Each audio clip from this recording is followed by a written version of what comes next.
Hello, नमस्कार दोस्तों। स्वागत है आप सबका हमारे यूट्यूब चैनल श्याम क्लासेज में।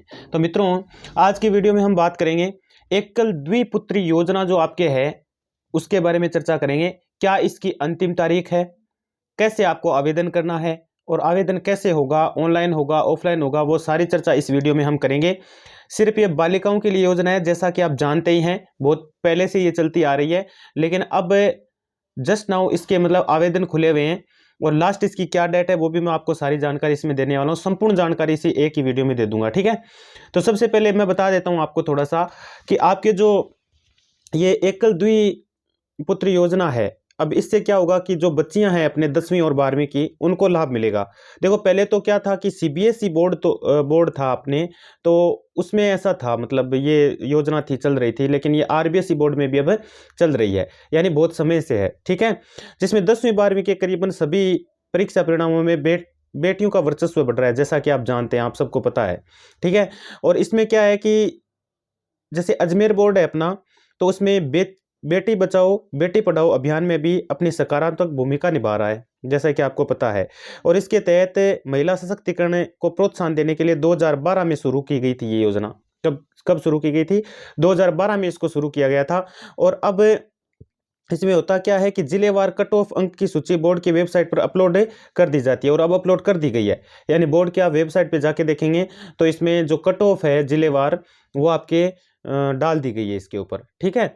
अब आपको करना क्या, आगे देखो इसका आवेदन करना पड़ता है, जिसमें देखो इसमें होता क्या है, बालिकाओं को जो लाभ मिलता है उसमें अपने परिवार में, जैसे मान लीजिए एक या द्विपुत्री है, मतलब दो पुत्रियां होनी चाहिए। द्विपुत्री तभी तो नाम है इस योजना का, भाई दो ही पुत्रियां होनी चाहिए। अब तीसरी यदि बेटी है ना, तो कोई लाभ नहीं मिलने वाला है। और एक साथ एक चीज और बताऊं मैं आपको, जैसे एक पुत्री है और दो पुत्रियां और है, लेकिन वो जुड़वा है, तो उसको एकल ही माना जाएगा, तो लाभ मिल सकता है।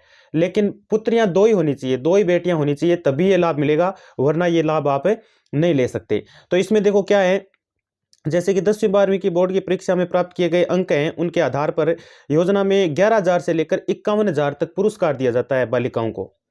कितना पुरस्कार दिया जाता है? 11,000 से लेकर 51,000 तक पुरस्कार दिया जाता है। जिसमें जैसे भाई कोई भी बालिका हो, जैसे बता दें, गत वर्षों में बोर्ड ने राज्य स्तर पर उच्च माध्यमिक परीक्षा के विज्ञान है, वाणिज्य है, यानी चाहे साइंस की बालिका हो वो, चाहे वो कला वर्ग की हो, चाहे वो वाणिज्य वर्ग की हो, कोई भी छात्रा हो वो, तो उसमें वरिष्ठ उपाध्याय परीक्षा में दी जाने वाली पुरस्कार राशि 31,000 रुपये के स्थान पर 51,000 रुपये तक राज्य स्तर पर माध्यमिक व्यावसायिक प्रवेशिका परीक्षा में दी जाने वाली पुरस्कार राशि को 21,000 रुपये के स्थान पर बढ़ाकर 31,000 रुपये कर दिया गया था। जैसा कि मैं बताऊं आपको, ठीक है, कर दिया गया था, ऐसा किया गया था।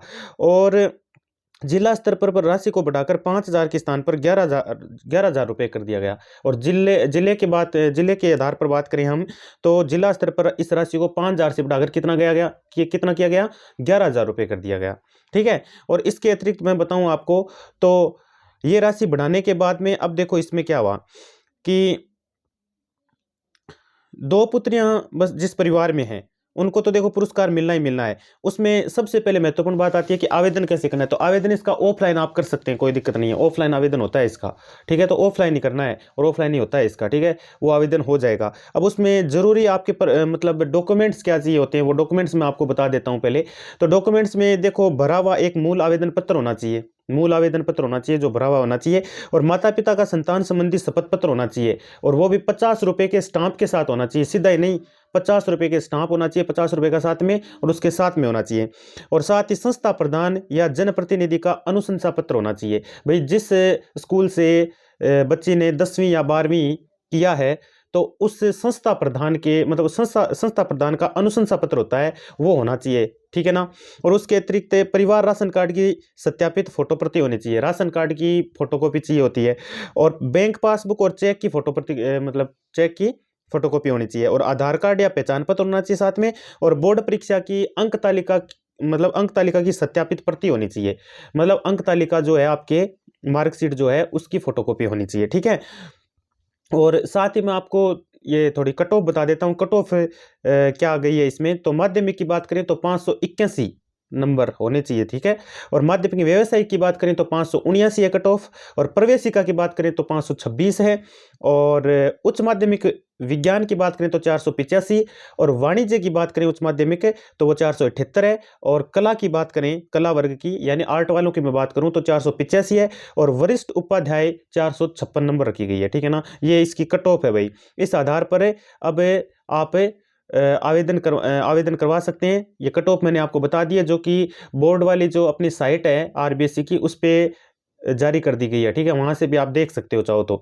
और साथ ही मैं आपको बता दूं, इसकी अंतिम तारीख बता देता हूं, तो 15 मार्च इसकी लास्ट तारीख है। 15 मार्च से पहले पहले अपना आवेदन ऑफलाइन करवा देंगे सभी लोग, ठीक है। धन्यवाद मित्रों।